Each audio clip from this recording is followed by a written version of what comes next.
Afrika yedu. Amen. Afrika yedu. Hallelujah. Tichaverenga mirairo yaMwari ineGumi. Exodus 20 kubva pavhesi 1. Zvino Mwari wakataura mashoko ava ose akati, ndini Jehovha Mwari wako wakabvisa munyika yeIjipita mumba yeuranda. Usava navamwe vaMwari kunze kwangu. Usazviitira mufananidzo wakavezwa, kana uri mufananidzo wechinhu chiri kudenga kumusoro, kana wechiri panyika pasi, kana wechiri mumvura pasi penyika. Usapfugamira izvozvo kana kuzvishumira, nokuti ini Jehovha Mwari wako ndiri Mwari une godo. Ndinorova vana nokuda kwezvinhu zvamadzibaba avo, kusvikira kuzveshitani zvachina zvavanondivenga, zvichiitira vashava nezvinhu zvamazana vanondida, vanochengeta mirayiro yangu. Usareva zita raJehovha Mwari wako pasina, nokuti Jehovha angarege kupa mhosva kunoreva zita rake pasina.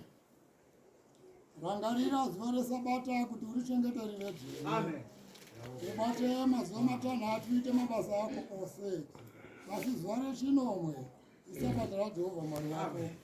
Usatongobata mabasa naro, iwe, kana mwanakomana wako, kana mwanasikana wako, kana muranda wako, kana murandakadzi wako, kana zvipfuwo zvako, kana mwenye wako nomukati memasuo ako.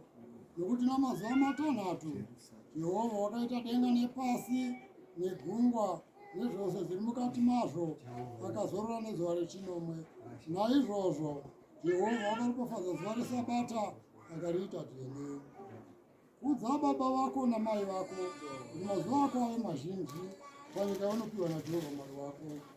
Usauraya, usaita upombwe, usaba, usapupurira wokwako nhema, usachiva imba yokwako, usachiva mukadzi wokwako, kana muranda wake, kana murandakadzi wake, kana nzombe yake, kana mbongoro yake, kana chimwe chokwako.